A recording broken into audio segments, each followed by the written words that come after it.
చూస్తే తనను రాజకీయంగా అందలాన్ని ఎక్కించిన సొంత గడ్డైన పాలమూరు జిల్లా కేంద్రంలో సీఎం రేవంత్ అడుగిడబడుతున్నారు.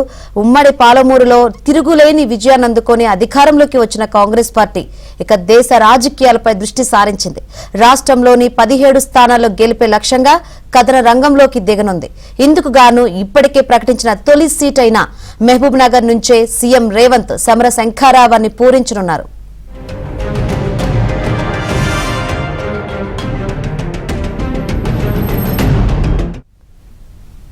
పార్లమెంటు ఎన్నికల ప్రచారాన్ని మిగతా పార్టీల కంటే ముందే ప్రారంభించాలని కాంగ్రెస్ నిర్ణయించుకుంది. సీఎం రేవంత్ రెడ్డి సొంత జిల్లా పాలమూరు నుంచి ఎన్నికల నగారా మోగించేందుకు సిద్దమవుతుంది.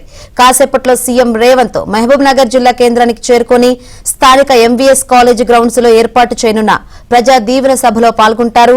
ఇప్పటికే రాష్ట్రంలోని తొలి లోక్సభ అభ్యర్థిగా మహబూబ్ నగర్ నుంచి చల్లా వంశీధర్ రెడ్డి పేరును స్వయంగా సీఎం రేవంత్ ప్రకటించారు.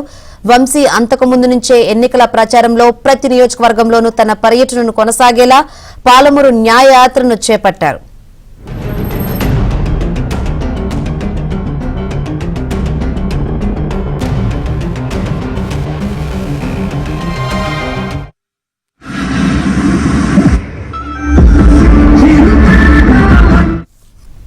ఇక పాలమూరు న్యాయయాత్ర ముగింపు సందర్భంగా మహబూబ్ నగర్ జిల్లా కేంద్రంలో భారీ బహిరంగ సభను ఏర్పాటు చేయాలని ఇప్పటికే తీసుకున్న నిర్ణయం ప్రకారం ప్రజా దీవెన సభను ఏర్పాటు చేశారు.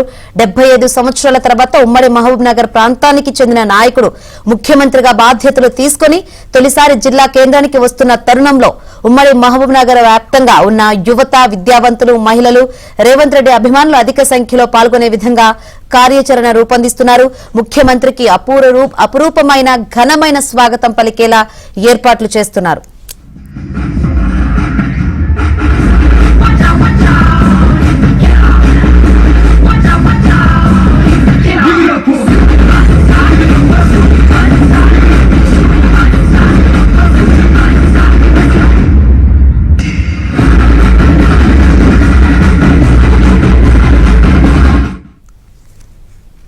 ఈ సభ ద్వారా మహబూబ్ నగర్ ఉమ్మడి జిల్లాకు సీఎం రేవంత్ వరాల జల్లు కురిపిస్తారంటున్న వంశీచందర్ రెడ్డితో మా ప్రతినిధి బస్వరాజ్ ఫేస్ టు ఫేస్. మరి కాసేపట్లో పాలమూరు ప్రజా దీవెన సభ ప్రారంభం కానుంది. ఈ సభ కోసం కాంగ్రెస్ పార్టీ శ్రేణులు విస్తృతంగా ఏర్పాటు చేశాయి. ఇప్పటికే మహబూబ్ నగర్ పార్లమెంట్ అభ్యర్థిగా వంశీచంద్ర రెడ్డి పేరును స్వయంగా సీఎం రేవంత్ రెడ్డి ప్రకటించడం జరిగింది. ఈ నేపథ్యంలో వంశీచంద్ర రెడ్డి గత కొంతకాలంగా పాలమూరు న్యాయయాత్ర పేరుతో మొత్తం 7 సెగ్మెంట్లలో కూడా పాదయాత్ర, అదేవిధంగా పలు రకాలుగా ప్రజల సమస్యలను తెలుసుకున్నారు. ఆ సమస్యల అనుగుణంగా పలు సందర్భాల్లో సీఎం రేవంత్ తో మాట్లాడి ఇప్పటికే నారాయణపేట కొడంగల్ ఎత్తిపోతల పథకానికి ఓకే చేయించినారు. ఆ తర్వాత ఇంకా చాలా మటుకు అంటే సమస్యలు ఉన్నాయి. ఆ సమస్యలు ఎట్లాంటి సమస్యలు మీ ముందుకు వచ్చాయి? ఇప్పుడు సీఎం రేవంత్ మాటల్లో ఎట్లాంటి ఉపశమనం కలుగుతుంది పాలమూరు ప్రజానికానికి? గత 10 సంవత్సరాల రాష్ట్ర బీఆర్ఎస్ పాలన, కేంద్ర బీజేపీ పాలనలో మన పాలమూరు ప్రాంతానికి తీవ్రమైనటువంటి అన్యాయం జరిగింది.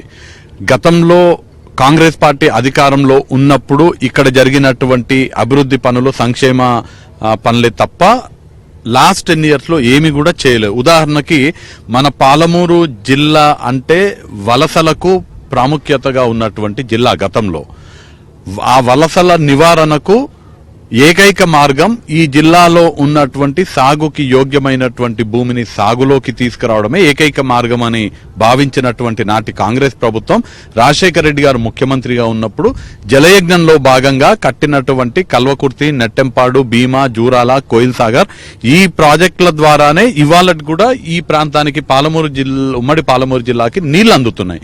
గత 10 సంవత్సరాలలో బీఆర్ఎస్ పార్టీ అధికారంలోకి వచ్చిన తర్వాత 1 ఎకరానికి కూడా అదనంగా పాలమూరు రంగారెడ్డి ఎత్తిపోతల పథకం ద్వారా నీళ్ళిచ్చినటువంటి పాపాన పోలేదు.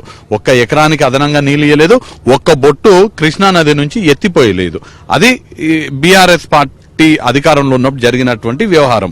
ఇవాళ కాంగ్రెస్ పార్టీ అధికారంలోకి వచ్చింది, ప్రజాపాలన కొనసాగుతుంది.